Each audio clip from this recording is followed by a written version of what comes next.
Hey everyone, welcome back to another episode of Not Your Average Bucket List by Only in Your State. I'm here with my co host Sarah. Hi, Sarah. Hey, Marissa. So, before we launch into our episode today, and before we drop our weirdest South Carolina facts, which Okay. I hope that you have a few. I do. I do. Okay, cool. So, I just wanted to circle back to a previous episode we had about Florida. Um, This past weekend, I was at a birthday party. My fiance's best friend, shout out to Christy, happy birthday. So I learned she's a fan of our podcast and she listens to Really? yeah, frequent Nice. listener. And she like randomly had an answer to one of the questions that we asked about Florida seashells. Oh, And nice. Okay. yeah, so she told me that the official state seashell of Florida is the horse conch, which Okay. is a giant band shell. So one of those like whelk like kind of Yeah. seashells. Um, but yeah, she said she was just like, yeah, and to answer your question, we do have a state seashell. Uh so yeah, shout Showing out us to up. Christy. Christy, right? Yeah. Thank you. Yeah, That yeah. way to do it. Yeah. So today we are talking about South Carolina and Yeah. Nothing. what's the giggles? Oh, nothing. Go on. Okay. So we're talking about South Carolina today, and for those of us who are just joining us at the very end of this season, weird, but okay. And South Carolina, we're doing an exploration through the state, the best attractions, the best hidden gems, the best tourist spots. Basically, if you've never been to South Carolina, we've tried to curate a selection of places that you must visit. We've also been Yep. asking our Facebook audience, and they've come back with some great responses too. It's kind of just like an all inclusive, comprehensive guide to Yep. visit South Carolina, only in your state style, I would say. Yeah. Yeah. Because we're covering like classic spots that you need to hit, but then also like these weird things that maybe you didn't expect. Or, like you said, if you were bringing someone to South Carolina for the first time, maybe you would take them to this certain beach that everyone goes to, but then also this like little hot dog stand that, is strange or whatever it may be. So, yeah. Which is like the we talk about this all the time. The best part about onlyinyourstate.com is that we don't just find your typical places. We're also searching out these small businesses, these hole in the wall spots Yeah. that I feel like have become a main focus for Only in Your State and also kind of for this podcast now as we're in our third season. Mm-hmm. Yep. All right, so we kick off every episode with weird state facts. And I Mm-hmm. mean weird, sometimes maybe wonderful. I guess it depends on how you feel about it. But did you find any South Carolina facts you wanted to share? Yeah. I'm going to share the first one, which tickled me to no end. And I hope that it is true. And it is the state beverage. Did you come across this? I have not. Would you like to hazard a guess what the state beverage of South Carolina is? Oh boy. And it's not Uh, barbecue sauce. So, it's is it sweet tea? no, Okay, I give up. milk. Oh. Okay.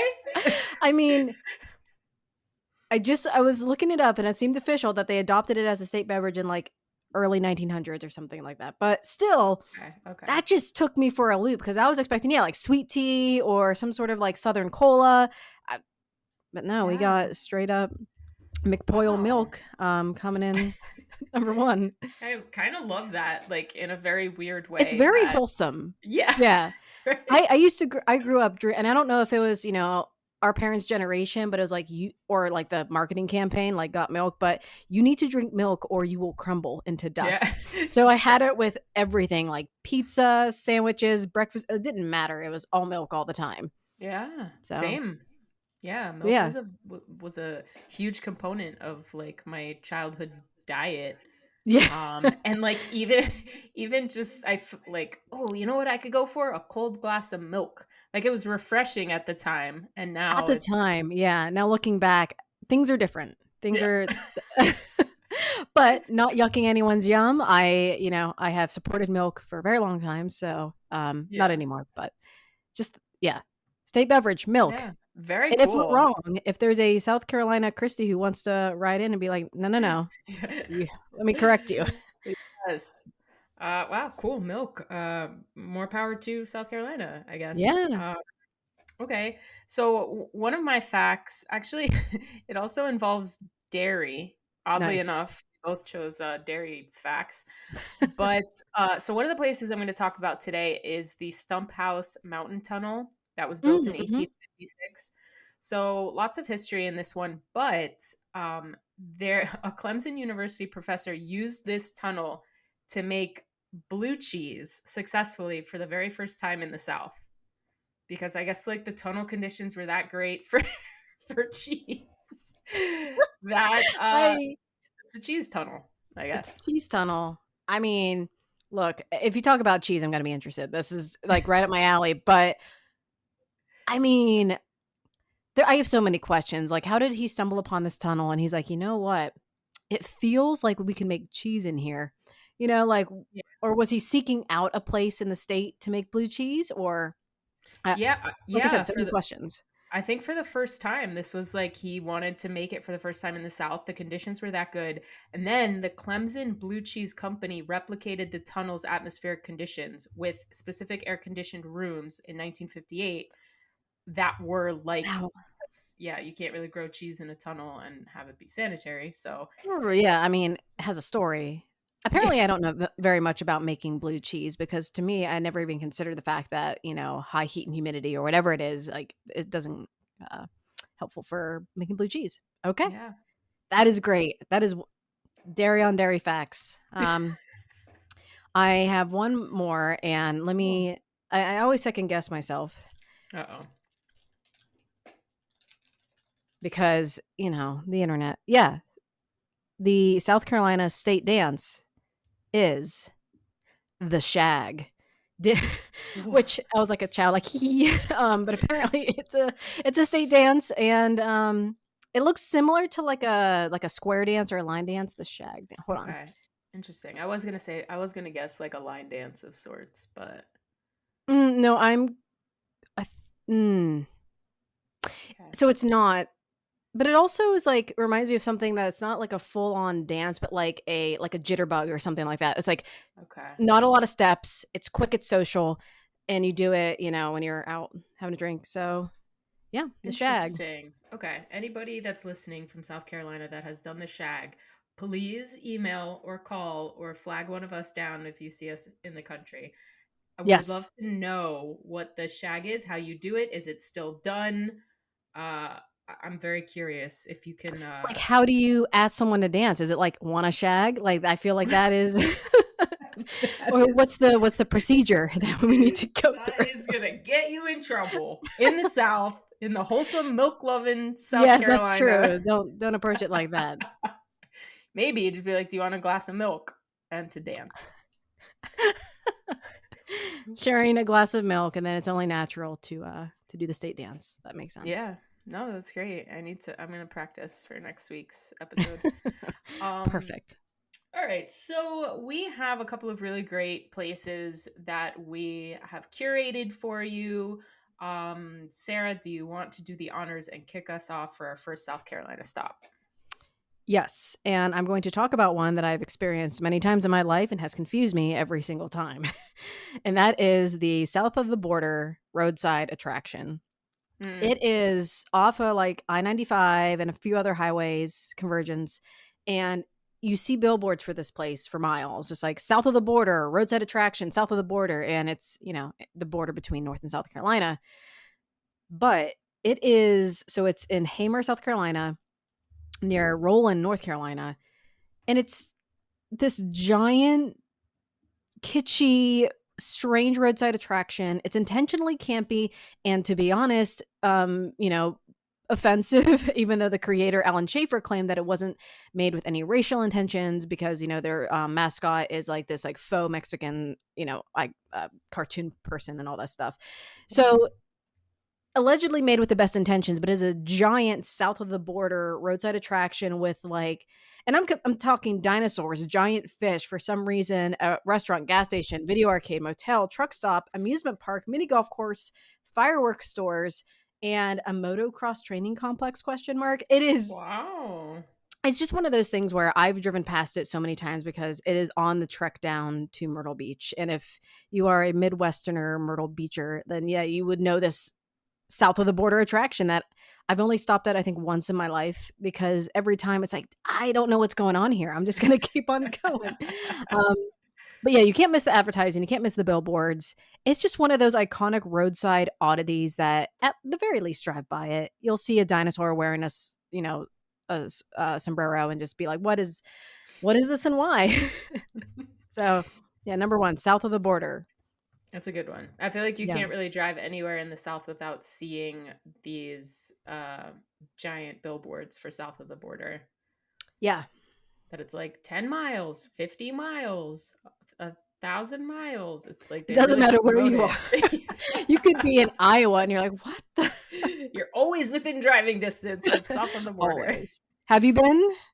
I have, yes. Not really to enjoy it. I feel like whenever I drive past, it's because I'm just like I gotta get in, so I I'm not mean, like exactly. You basically have to go by it. yeah. I do Yeah. remember the one time I stopped was just to kind of check it out and get gas on the way up to New Jersey from Florida. And something happened at the pump. I'm not really sure, but I got a full tank of gas for like $10. Whoa. And I was like, that's probably why I didn't stay to explore because I didn't want to look a gift horse in the mouth. I'm like, I gotta get out of here. Yeah. But So I mean, look, it's one of those things where you kind of want to stop just to understand. Like, it never looks open. It never looks like yeah, it's functional. yes, That's that's the thing true. that gets me. Yes, 100%. That's correct. Yeah. So Okay. it's That's a just good one of one to those kick it things. off. Yeah. Yeah. Okay, cool. So I'm gonna throw in the one that I was just talking about and kick it off with the Stump House Tunnel. As we mentioned, great conditions for blue cheese. However, moving on from that, this tunnel is located in South Carolina. It's basically an unfinished railroad tunnel, which to me, when I find or come across unfinished railroad tunnels, very creepy but very cool. Yeah. Because I just love. There's something about the railroad that is just. I love trains. I love the railroad. I love, just that way of travel. And I love that there are tunnels still standing that Yeah. a lot of them are unused, but you could still now maybe it's a hiking trail that you could walk through them or, something along those lines. So South Yeah. Carolina does have a tunnel like this that people it was built before the Civil War. The construction actually Oh, wow. stopped due to lack of funds. So basically it's just this giant beautiful tunnel that visitors can explore by foot on foot. um and then just I thought the history with the cheese was so fascinating too, That because is like great. like what a unique little twist. And also with these like abandoned tunnels and or just, like defunct tunnels, it's like they get their own sort of local lore over the years. Like, I bet you there are at least like 3 different haunted stories associated with the Stumptown Tunnel, or like Yeah, there was a murder there, or, it's just, I feel like they're natural places to like create stories around. So that's always really cool. yeah, that's true. Okay. So I am going to I love this. I just like scrolling through my list. I think so you know what? I'm gonna mention a town and then another town. So I know I mentioned south of the border and that's on the way to Myrtle Beach. I feel like Myrtle Beach is one of those things that in my area of the world for some reason is like a number one destination. No, not, ragging on it either, because I went year after year after year. So it's like one of those things where for me it's like, yes, everyone would know Myrtle Beach, but if you haven't, it is like it's a fun beachy town that is great for kids and families and always has a lot going on. So because I mentioned it before, I wanted to bring it back up. Not officially on the list, but if you are looking for a beach town, there's a lot going on in Myrtle. But then also, and more of a recommendation for this list is Charleston, because not only is Charleston just like a beautiful city, but it is also a historic city, and there's a lot going on in the town. So I feel like it's something that everyone should check out. So it is one that has an old city jail that has historic tours run by, I think, like this bulldog tour company, and it houses like infamous criminals and pirates, Civil War prisoners, and you can actually go through and tour it and see, um, all the inner workings, which I find it fascinating, especially for like old jails. And then there is Fort Sumter is also in Charleston. You can check out the historic fort.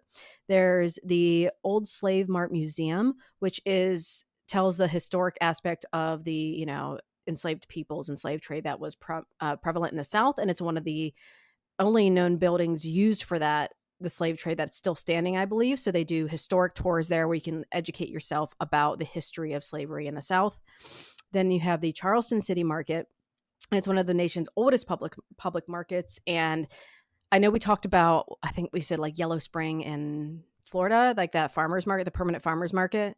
Yeah, Um, yellow green. Yellow, yeah, yellow Yeah. something. I love these permanent markets that are just set up city markets, and you can like go browse stalls and get a drink and get something to eat, and it's just, I love it. I'm all for it. So, and then also you have locations like Rainbow Row, which is a very well-known kind of like Instagrammy row of colored historical houses. So like, blues, greens, pinks, that kind of stuff in the middle of Charleston. So it is just a great city to put on your list. And I feel like it's one that I've seen mentioned so many times in like the feedback where it's like, okay, we should probably mention visiting Charleston and the various places within. So that is my next item on the list. That's great. That was such a very I feel like quick and comprehensive guide to Charleston that I wish I had before I visited last year.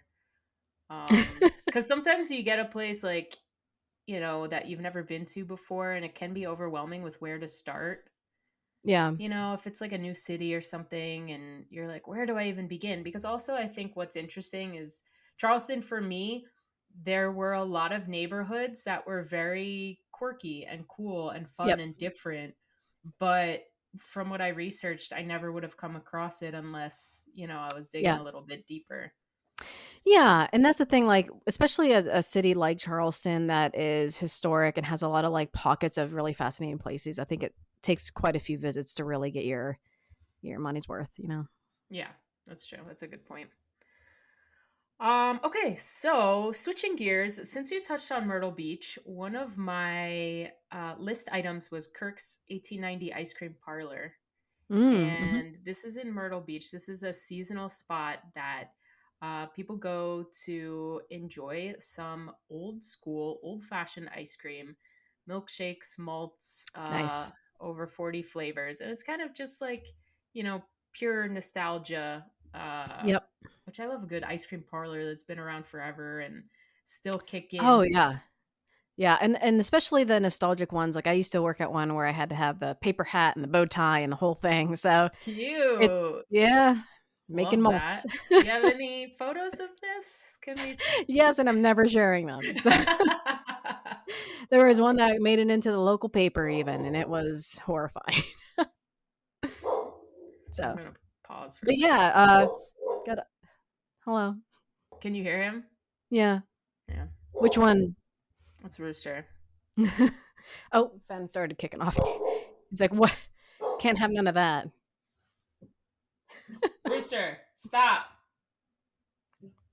Guess it And doesn't pups listen of the well. podcast, we have Rooster, Ghost, and Fen. Unofficial mascots. Yeah. Um. Okay, so yes, that's the next one. That's the one on my list. Kirk's. This guy, I I love it. swear. Yeah.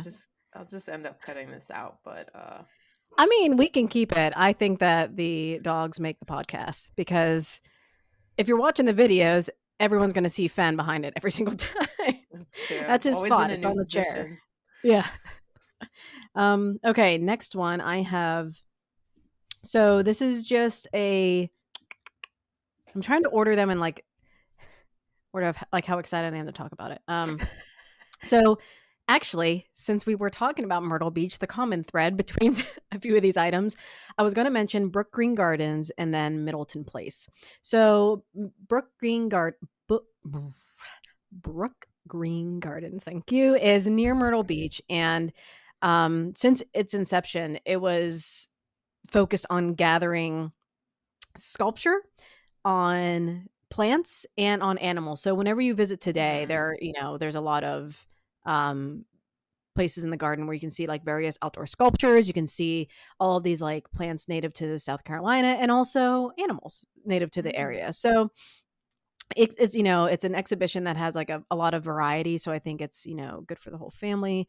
And in addition to Middleton Place, I think it's one of these big, expansive places in the South that is important to visit. One, because of its, cultural significance and beauty, because of like what's going on in the South, but also to learn about the history of how a lot of these large gardens and plantations were built. And so with Middleton Place Plantation in particular, um, so it is a plantation in Dorchester County and now a National Historic Landmark. And it's the oldest landscape garden in the US. And the Brook Green Gardens are like the oldest, or one of the first, I think it's the first public sculpture garden in America. So both of these are mm. like really iconic places. And someone called Bernard Powers, the director for the Center of the Study of Slavery in Charleston and a consultant with the Middleton Place Plantation, they want visitors to see these places and appreciate their beauty, but also focus on the historical education. So, it's one thing to hear about the history and to just like know that it happened, but it's another thing to see the plantation and understand like where the deed was done and what the implements of oppression were and all these different things. So I feel like these places on the list are two pronged. Like, yes, they are, beautiful spots to see, and they're like the first sculpture garden and the biggest cultivated garden, but then you can learn about some of the different parts of history in the state. So Mm. I think both of these places are just truly iconic in terms of landscape, and I think they're a really important visit for other reasons as well. So, Brook Green near Myrtle Beach, Middleton Place near Charleston, but both definitely worth a visit. Cool. Very nice ads. Um, I think, yeah, it's great that you touched on the fact that these are not only beautiful, but they are also learning opportunities for people. Yeah. Um, and very cool. But to me, the what was most surprising about South Carolina, because that wasn't really a state that I was too familiar with, like especially throughout my travels, but there really Hmm. is a lot of history here that is sort Yeah. of like the crux of what this state is all about is history, whether good or bad. It's history nonetheless. Yeah. And I think that's, South Carolina really leans into the history that is presented to people, and I think that's really cool. That's a cool thing Yeah. about South Carolina. Yeah. Okay, so I am adding to this list Georgetown, which is north of Charleston. Okay. And this is just a place to go. This is more of like a destination than a specific attraction. But Georgetown is, again, very rich in history, cultural heritage. There's tons of architecture, waterfront, which is beautiful. It's like just a picturesque town that some might categorize as like a quaint getaway. Might Yeah. even make our list of small town getaways that we come out with every year. Yeah. But shops, eateries, and it's right on the water, which I think is great for people, who just want to have a day trip or maybe a quick overnight in the state to a place that they've never been. Yeah, and I've been to South Carolina quite a few times. I've never visited Georgetown. It sounds like a great place and just Yeah. one of those things that like flies under the radar. Yeah, and the photos are absolutely gorgeous if you want to sit at your desk while you're working and daydream about your next Mhm. vacation. Yeah, check out the photos. Yeah, that I feel like that is me every single morning actually as I sit down to work is like, "Where can I go? What what can I do?" What does my Um, mental vacation look like today? yeah. I'm such I mean, in case you don't know this, listeners, I am very much a planner, and I feel like you could learn that about both of us, I think, from just listening to this Yeah, podcast and, like, wanting to plan out these for sure. stops of, like, picking a place to go and, like, "Oh, could I live here, and what would I do, and where would I stay?" All very important questions to answer. Um So yes, Georgetown. Okay. Next on my list is the UFO Welcome Center. Just kidding. I mean, I was like looking into it. It is a thing. You should Google it. It is very strange, and it is in South Carolina. It's good, good, good. So it's there. But no, my the next item on my list is the Charleston Tea Garden, formerly like the Charleston Tea Plantation. It is the home of American classic tea, tea grown in America. It was bought out by Bigelow Tea Company, and it is on the I want to say Wadmalaw Island in South Carolina's Low Country, and there's 127 acres of tea plants, the Camellia sinensis. Sinensis? We'll see. And it is basically just a place where, tea is grown in America, and there's a gift shop. You can take a tour. They serve, complimentary teas. And I just think it's like a unique place to visit as far as South Carolina and even the US goes, because I have never been to like a tea garden that isn't just, serving other people's teas. Like they're actually making the tea there. And it is our US Cool. tea. So yeah, something to check out. I absolutely adore tea. This Hmm. would definitely be an ad for my list. Yeah. 100%. I'm a huge tea fan. Actually, I almost brewed a cup before this, but because I'm freezing here in Florida. But So what's your go-to tea? If you had a normal tea, top recommendation. I was on for a very long time English breakfast to replace coffee and just with like a little splash of homemade creamer. Yeah. Um, but I love green tea. I Mm. I do like I'll also do sleepy time because I love that bear. You love Um, sleepy time. You love just I being do. sleepy. I that's my tagline. But yeah, I chamomile, gosh, you name it. I use tension Mm. tamer sometimes, immune boost. My older sister makes her own teas. She always would like gift Really? me. Yeah. Oh, that's cool. She's an herbalist, and so she would like make me bags of tea that's like, "Hey, this is for if you have headaches. Hey, this is if you want more energy." Which I think that's maybe That what is I incredible. secretly like I love about tea is that it did originate with healing purposes in mind versus just, Yeah. sleepy time bear tea, but It does um feel a little bit like alchemy or some sort of yeah, like craft, like it's very yes. cool. Yeah. Do you Yeah, have a I'm favorite? good for a like a breakfast tea. Like the like Yorkshire Gold is great. I drink that a lot, and if I don't want to do coffee, but then Earl Grey, anything bergamot, like Oh, 10 out yes. of 10. So Lovely. yeah. We might need to have a tea episode. All Yeah. things tea. Teas around the US. Love that. Okay. So yeah, that Cool. was Okay. mine. The Nice. Charleston Tea Garden. Love that. Yeah. So I'm gonna combine two of mine here because they're both in the same area. And Columbia, South Carolina, if you've never been, highly recommend. I had never been up until a couple of years ago. And the first spot is the world's largest fire hydrant in downtown Columbia. I just Nice. think this is really cool because when, like we talk about this all the time, roadside attractions and the weird Yeah. stuff that really people stop for. And this one is worth it. It's called Busted Plug and it stands at 39 feet tall.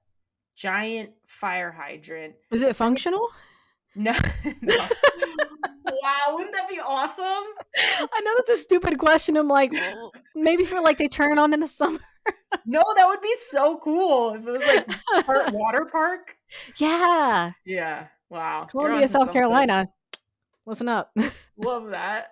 Yeah, no, it's not functional, but it's very cool and very fun to photograph and stand in front of. And so I highly recommend that in Columbia.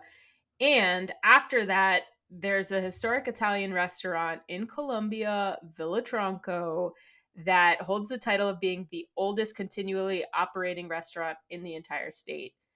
And Whoa. Okay. yeah, Cool. founded in 1940. So it's authentic Italian cuisine. And it just so happens that I'm going to be visiting next week when I'm in South Carolina. So I will report back on this Yes. restaurant and let you know. Absolutely. Oh my gosh, we're gonna have to do a special feature. Got to record some spaghettis. I don't know. Whatever you get at this Italian restaurant. Awesome. That's really cool. Okay. So, I think my next would be, oh gosh, what am I going to leave to last? Let's talk about the Patriots Point Naval Patriots Point Naval and Maritime Museum. Put the emphasis on the wrong word there. So basically, it was developed in the 70s to just create like a naval and maritime museum in the Charleston Harbor. And it has a World War II aircraft carrier, the USS Yorktown. Yeah, Yorktown. And it has a lot of other ships that you can visit too as well, and go throughout the museum. So you have these various ships that you can visit. There's the actual museum you can go through. And it is the only Vietnam experience exhibit in the US. You can also learn about the Congressional Medal of Honor because the society is housed there, and you have the Medal of Honor Museum as well. So I know that I haven't been to a lot of naval museums or maritime museums. I've been on like one submarine tour, but it is like a unique aspect of like museums and history. I think that, you know, people should take the chance to see, because going on like an aircraft carrier is a strange experience, and seeing like one, the dimensions of certain rooms and how people live and how they would operate as, you know, active duty in the military. Just imagining that as kind of a shock to see how like these folks would live. So yeah, the Patriots Point Naval and Maritime Museum. Very cool. That's Yeah. awesome. Where is that in the state? You know? Yeah, it is. I want to say outside of Charleston. Let me get an actual Okay. location. That would be helpful, wouldn't it? Cool. Wouldn't it be helpful? Um, So it's in Mount Pleasant, South Carolina, but listed in like Charleston Harbor. Okay. So across from Cool. Charleston in Mount Pleasant. Cool. Very cool. Yes. Okay. That's a good one. Okay, so sticking to this theme of waterfront, my last suggestion for our road trip exploration challenge is Lake Murray. Um, it's over 50,000 acres, which, Oh, yeah, it's that's massive. yeah. Yeah, Okay. huge, huge, huge. And it has all these little fingers where houses are built. Um, it's massive. If you're like in the right spot, it almost feels kind of like Lake Michigan, just very vast and Yeah. almost like the ocean. But yeah, it's a place to go, especially during the summer. People are fishing, they're out on their boats, they're kayaking, water skiing. It's just like a fun. I love a good lake, you Yeah. know, outside of just, if you don't want to really fight the crowds at a beach and you Yeah. just want more of maybe a low key experience, I feel like a lake is the way to go. And Lake Murray, I've been a couple of times Yeah. and it's just really a great place. They have an annual fireworks show that Nice. everyone like gathers together for. And yeah, there are restaurants on the shoreline where you can just dock your boat and hop out. And yeah, That's the life, like boaters life. Like going to these yeah, restaurants, docking, and then like going to finding boaters beaches and stuff like that. That's cool. yeah, Sounds great. I guess I'll go. I've been so many times too. No, but that really does sound like a great place. And plus, like it being so massive, I feel like it's just more shoreline to enjoy and really yeah, explore. So yeah. very cool. Okay, my final mention is going to be Caesar's Head State Park with a tiny little honorable mention because I want to tie it in. It's also natural. So, Caesar's Head State Park is known for just like its wonderful panoramic views of mountain country, and you can go hiking, camping, picnicking. It's in northern Greenville County, and it borders Transylvania County in North Carolina, and you can get to it using Highway 276. So, it is just one of those places where you see pictures from it and you're like, wow, why haven't I heard of this spot before? Because you always hear about different overlooks and like the Blue Ridge Mountains and the Parkway and things like that going through California, Carolina. So basically, at 3,200 feet above sea level, Caesar's Head provides a panoramic view of all of the area around it. And then you can also go to the Mountain Bridge Wilderness area that has Ravencliff Falls, a 420-foot mountain cascade that just like it's a 2-mile trail. It's strenuous and moderate, but once you get to it, just the views are amazing. And so, yeah, there's a lot of like overlooks with big drops, panoramic views, just absolutely gorgeous. And there are, I think, 5 different flowing waterfalls you can visit in the park. So, Ravencliff Falls that I mentioned, Cliff Falls, Firewater Falls, Drip Rock Falls, and Rockcliffe Falls. So, it just feels like there's a lot to explore in this state park, and don't overlook it for some of the bigger national parks in the area. And then finally, I wanted to mention the Angel Oak tree, and this is back in Charleston. And it's just like this iconic tree that is always photographed, very beautiful. It is basically a historical site within the city of Charleston in a public park. And it is considered to be the largest live oak tree east of the Mississippi. And it's estimated to be between 300 and 400 years old. And like hundreds of thousands of people visit this tree every year. It's 65 feet high, a circumference of 25 feet. And it is just one of those gorgeous trees that like have branches that are extended or low to the ground, and just like meandering branches and mini branches and fingers and things like that are just absolutely gorgeous. I think there's also a gift shop nearby. If you a Hmm. tree with a gift shop, as you would. And I don't know what about it, but like seeing beautiful tree, whether it is like the banyan trees or redwoods or sequoias and these oaks, that's just we need to have tree podcast for Yeah. trees in the United States and what the trees Trees used to and see. No, I agree with you Yeah. 100%. There's something very magical about being in front of a very, very large tree. That is almost like a Mhm. humbling experience, you It know. really is, and just how insignificant you are to it, because, like, 400 years Yeah. old and, like, going to the, sequoias and seeing them, they're like a young one is, like, 1,000 years old, like, oh, Yeah. I Yeah. mean, a And young monarch, but still, you know? Um yeah. No, I agree with you. I being in California, I remember hiking through the Santa Cruz Mountains, and not only was it just silent throughout my whole hike, I was by Mhm. myself, solo hiking, Oh, you're scaring me, quiet. man. Like no, it was so wonderful. It was such a great experience. I was just doing a solo trip in Santa Cruz, and the trees there are so big, Yeah. and so you feel very insignificant Yeah. in like a good way. It's almost like, cuz we all get wrapped up in our own life, and we Yeah. think, that life is the our lives are the center of, cuz that is just kind of our perspective. But then you get around these giant trees and you see that there's so much more to life, and I don't know, yeah, but It's that's I think humbling and like you said, in a very good way of like, "Oh, this is the real importance of life. yeah, We're just here for a right. blink." This is Yes. it's really cool. It's a great Yeah. perspective. Yeah. That was a great way to end this episode. Angel Oak Tree. Yeah. Yeah, So starting off with milk and ending with a tree. That's the way we do it. love this journey. Um, so we are going to, as we do every episode, we're going to be writing a companion article with all of these spots and more. And we're creating a map that can be customized. So you can click on the link to our map that we create and customize it however you want. So if you want to add Yep. some places, remove some places, we're going to have accommodations, restaurants, some fun stuff. And then Sarah is creating these incredible playlists that are state specific.